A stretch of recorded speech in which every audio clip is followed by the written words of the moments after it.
اعوذ باللہ من الشیطان الرجیم بسم اللہ الرحمن الرحیم۔ سورہ البقرہ آیت نمبر 171۔ آیت نمبر 171 میں اللہ پاک فرماتے ہیں، اور کافروں کی مثال اس شخص سے ملتی ہے جو ایسی چیز کو آواز دے جو پکار اور آواز کے سوا کچھ سن نہ سکے، جو بہرے ہیں، گونگے ہیں اور اندھے ہیں، وہ کچھ عقل نہیں رکھتے جو سمجھ سکے۔ یہ بتوں کے بارے میں ہے۔ آیت نمبر 172 میں اللہ پاک فرماتے ہیں، اے مومنو، تم کھاؤ وہ پاکیزہ چیزیں جو ہم نے تم کو دی ہیں، اور تم اللہ کا شکر ادا کرو اگر تم اللہ ہی کی بندگی اور عبادت کرتے ہو۔ آیت نمبر 173 میں اللہ پاک فرماتے ہیں، اللہ ہی نے تم پر مردہ جانور کھانا اور سور کا گوشت حرام کیا ہے، اور نیز جس چیز پر اللہ کے سوا دوسرے کا نام پکارا جائے حرام کیا ہے، البتہ جو لاچار ہو جائے بصورت یہ کہ وہ نافرمان نہ ہو اور نہ حد سے آگے بڑھتا ہو تو اس پر کوئی گناہ نہیں۔ بلا شبہ اللہ تو ہے ہی بڑا معاف کرنے والا اور بڑا رحم کرنے والا۔ اللہ تعالیٰ ہمارے پہ جو مردہ جانور کا گوشت حرام کرے اور سور کا گوشت حرام کرے ہم پر، اور ہر اس چیز کو حرام کرے جس پر غیر اللہ کا نام پکار کے جو ہے ذبح کیا جائے اس کو، وہ سب حرام ہے ہمارے لیے۔ البتہ جو لوگ بہت لاچار ہے، جو ایک دم ان کے سوا ان کے پاس کوئی اور چارہ ہی نہیں ہے زندہ رہنے کے واسطے، ان لوگوں کو وہی کھانا پڑتا ان لوگوں کے پاس اور کوئی چوائس ہی نہیں ہے ان لوگوں کے پاس۔ تو اور وہ لوگ ویسے ہو جو نافرمانی نہ کرنا چاہتے اللہ تعالیٰ کی، اور حد سے بڑھنے والے لوگاں بھی نہیں رہنا وہ لوگ، تو ویسے لوگوں کے واسطے اللہ تعالیٰ ان لوگوں کو جو ہے سو بولے کہ ان لوگوں کے لیے تھوڑا جو سو لینینسی ہے، ان لوگوں کے لیے ان لوگوں کے واسطے کوئی گناہ نہیں ہے، اگر بشرط وہ لوگ لاچار ہے، ان لوگوں کے پاس اور کوئی آپشن ہی نہیں ہے سروائیول کا۔ آیت نمبر 174 میں اللہ پاک فرماتے ہیں، بے شک جو اللہ کی کتاب سے ان آیات اور ہدایت کو چھپاتے ہیں جو اس نے نازل فرمائی ہے اور ان کے بدلے تھوڑی کی قیمت حاصل کرتے ہیں، وہ اپنے پیٹوں میں آگ ہی بھرتے ہیں، تو اللہ قیامت کے دن ان سے بات کرے گا اور نہ ہی ان کو گناہ سے پاک کرے گا، اور ان کے لیے دکھ دینے والا عذاب الگ ہوگا۔ اللہ تعالیٰ لوگوں کو دیکھیں گا بھی نہیں، ان سے بات بھی نہیں کریں گا اللہ تعالیٰ، اور ان لوگوں کے واسطے بہت دکھ دینے والا عذاب رہیں گا۔ آیت نمبر 175 میں اللہ پاک فرماتے ہیں، یہی وہ لوگ ہیں جو گمراہی کو ہدایت کے بدلے اور عذاب کو مغفرت کے بدلے خریدتے ہیں، سو یہ دوزخ کا عذاب کیسے برداشت کریں گے۔ آیت نمبر 176 میں اللہ پاک فرماتے ہیں، یہ اس لیے ہے کہ اللہ نے تو اپنی کتاب بڑی سچائی کے ساتھ نازل فرمائی، اور یہ کتاب کے اختلاف اگینسٹ میں پڑ گئے اور ضد میں آ کر نیکی سے بہت دور ہو گئے۔ آیت نمبر 177 میں اللہ پاک فرماتے ہیں، نیکی یہ نہیں ہے کہ تم صرف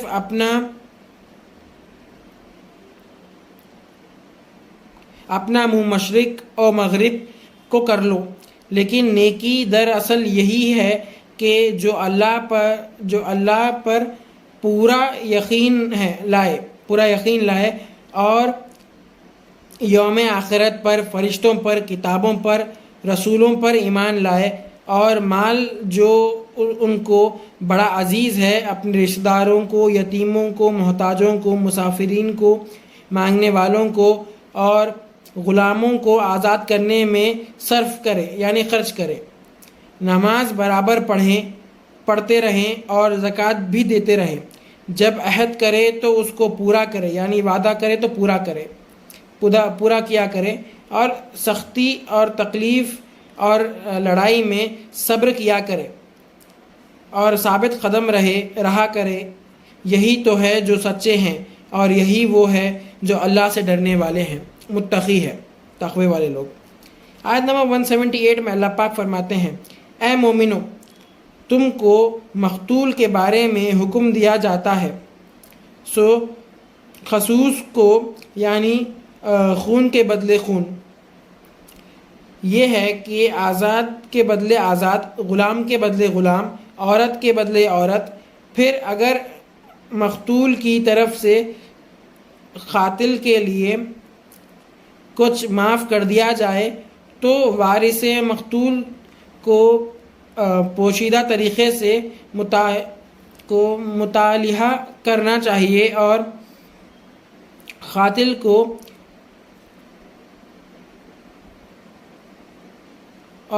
کو خوشولبی سے ادا کرنا چاہیے۔ تمہارے رب کی طرف سے یہ تکلیف سزا ایک شاہانہ تراحم ہے۔ پھر جو اس کے بعد حد سے آگے بڑھے گا اس کے لیے آخرت میں بڑا دردناک عذاب ہے۔ یہ آیت کے معنی یہ ہے کہ مقتول یہ جو ہے کہ قتل کے بدلے قتل، خون کے بدلے خون۔ اگر کوئی کسی کا قتل کر دیا، مثال کے طور پہ کوئی ایک شخص اپوزٹ فیملی کے کوئی شخص کو قتل کر دیا، تو جو فیملی کا شخص قتل ہوا وہ لوگ خون کے بدلے خون کر لے سکتے۔ اگر مثال کے طور پہ میں کسی کے بچے کو مارا تو وہ لوگ جو ہے اپوزیشن والے میرے بچے کو قتل کر سکتے،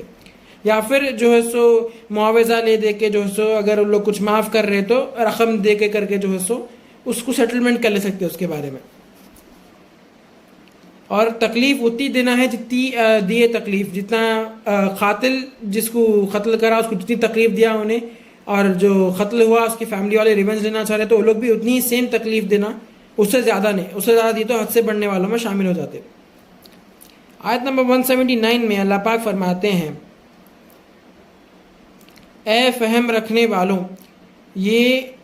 خاوہ قصص تمہاری جان بچانے کے لیے ہے،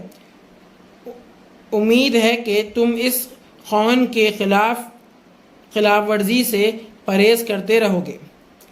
آیت نمبر 180 میں اللہ پاک فرماتے ہیں، تم پر یہ فرض ہے کہ جب تم میں سے کسی کی موت قریب آ جائے تو اگر وہ مال چھوڑنے والا ہو تو والدین اور دیگر رشتہ داروں کے لیے کچھ نہ کچھ بانٹ لے، یعنی وصیت کر جائے، یہ اللہ سے ڈرنے والوں پر حق ہے۔ آیت نمبر 181 میں اللہ پاک فرماتے ہیں، پھر جو اس وصیت کے سننے کے بعد اس کو تبدیل کرے گا تو اس کا گناہ انہی پر ہوگا، اور اللہ یقیناً سننے والا ہے اور خوب جاننے والا بھی ہے۔ کسی کی وصیت کو چینج کرنا، اس میں جو ہے سو جان پوچھ کے چینجز لانا کرنا، یہ سب چیزیں اگر کوئی کرے تو اللہ تعالیٰ جو ہے سو وہ سب چیزیں غور دیکھتا ہے اللہ تعالیٰ، اور ہر چیز جاننے والے ہیں اللہ تعالیٰ، تو اس کو اس کے گناہ کی سزا ضرور ملیں گی۔ آیت نمبر 182 میں اللہ پاک فرماتے ہیں، جس شخص کو وصیت کرنے والے کی جانب کسی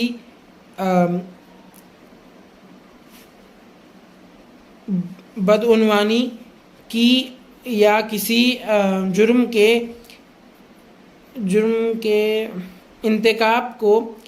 اندیشہ ہو، یا پھر شخص ان میں آپس میں مصلحت کرا دے تو اس پر کوئی گناہ نہیں، اللہ تو خود معاف کرنے والا اور رحم کرنے والا ہے۔ یا آیت میں اللہ پاک یہ فرما رہے کہ اگر کچھ بھی جو ہے سو ول کو لے کر کے، وصیت کو لے کر کے اگر کچھ بھی ڈفرینسز ہو رہے تو جو وصیت لکھنے والے تھے یا سننے والے تھے وہ لوگوں کے جو چیز کو لے کے اختلاف چل رہا لوگوں کے درمیان، اس کو سیٹل کرا دینا اچھی بات ہے، بلکہ بول رہا اللہ تعالیٰ کوئی گناہ نہیں ہے وہ۔ آیت نمبر 183 میں اللہ پاک فرماتے ہیں، اے مومنو، تم پر روزہ فرض کر دیا گیا ہے جس طرح تم سے پہلے لوگوں پر فرض کیا گیا تھا تاکہ تم متقی ہو جاؤ۔ آیت نمبر 184 میں اللہ پاک فرماتے ہیں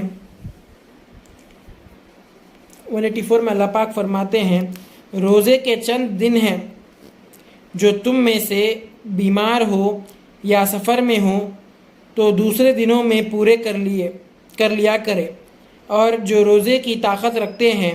لیکن روزہ نہیں رکھتے تو وہ روزے کے بدلے محتاج کو کھانا کھلا دیں۔ کھلا دیں، اور جو کوئی نیکی اپنے شوق سے کرے تو اس کے حق میں بہت اچھا ہے۔ اگر تم روزہ رکھو تو تمہارے لیے بہت ہی اچھا ہے، اگر تم جانتے ہو تو، اگر تم جانو۔ اگر کوئی سفر میں ہے یا بیمار ہے تو لوگ باقی دنوں میں جو ہے سو روزے کنٹینیو کر سکتے ہیں اپنے۔ اگر کوئی روزے رہنے کی حالت میں نہیں ہے تو وہ لوگ جو ہے سو غریبوں کو کھانا کھلا کے جو ہے سو وہ کر لے سکتے، غریبوں کو، محتاجوں کو، اس کے بدلے، روزے کے بدلے کھانا کھلا دینا ہے۔ آیت نمبر 185 میں اللہ پاک فرماتے ہیں، روزوں کا مہینہ ایسا مبارک ہے جس میں قرآن مجید نازل ہوا تھا، جو لوگوں کے لیے ہدایت ہے، جس میں ہدایت کی کھلی نشانیاں موجود ہے، اور جو حق و باطل میں فرق کر دیتا ہے، یعنی حق اور باطل، شیطان اور حق کے درمیان۔ جو اس مہینے میں تم میں موجود، اس کو چاہیے اس مہینے کے پورے روزے رکھے، جو بیمار ہو یا سفر میں ہو تو دوسرے دنوں میں پورے کرے۔ اللہ تو تمہارے لیے آسانی کر دیتا ہے اور سختی نہیں چاہتا، تاکہ تم اپنی گنتی پوری کر لو، اور اس ہدایت پر اللہ کی کبریائی اور عظمت کو یاد کرو اور شکر گزار بندے بنو۔ آیت نمبر 186 میں اللہ پاک فرماتے ہیں، اے رسول صلی اللہ علیہ وآلہ وسلم، جب میرے بندے آپ سے میرے بارے میں سوال کریں تو آپ کہہ دیجئے کہ میں تو تم سے بہت قریب ہوں، میں تو دعا مانگنے والے کی دعا قبول کرتا ہوں، جب کہ وہ دعا کرے تو وہ بھی میرے حکم کو مانے اور عمل کرے اور مجھ پر پورا یقین کرے، تاکہ وہ نیک راستے پر نیک راستہ پا جائے۔ آیت نمبر 187 میں اللہ پاک فرماتے ہیں، تم لوگوں کے لیے روزوں کی راتوں میں اپنی عورتوں کے پاس جانا اب حلال کر دیا گیا ہے، جو تمہاری پوشاک ہے اور تم ان کی پوشاک ہو۔ اللہ خوب جانتا ہے کہ تم ان کے پاس جانے میں اپنے حق میں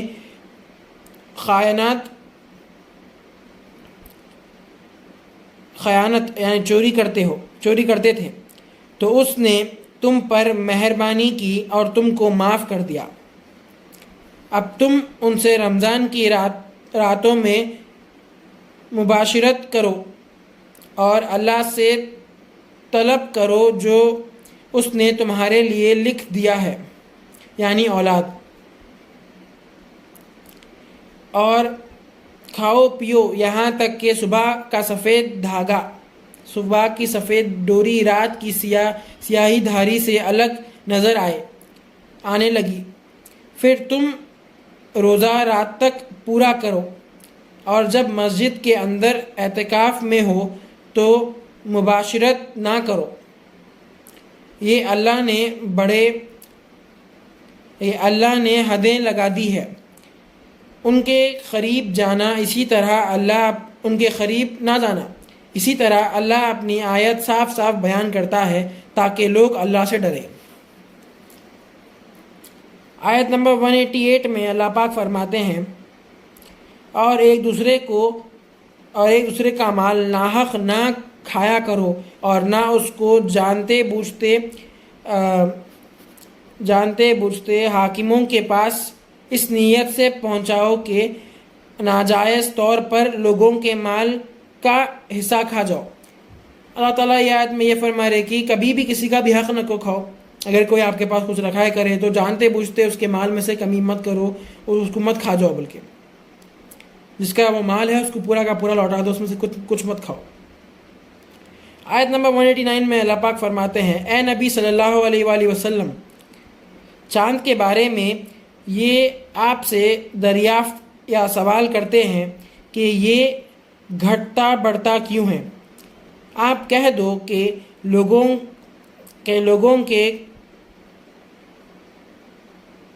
لوگوں کے کاموں کے اوقات اور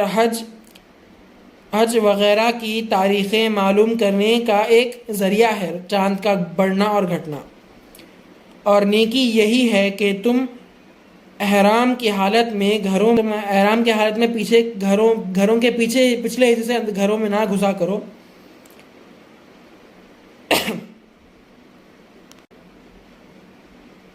شخص اوروں سے بچے اور گھروں میں ان کے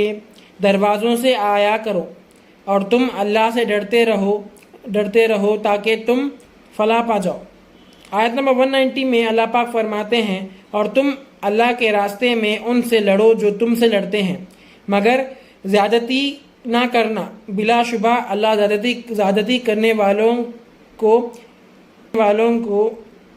پسند نہیں کرتا۔ صدق اللہ العظیم و صدق مولانا رسولہ الکریم۔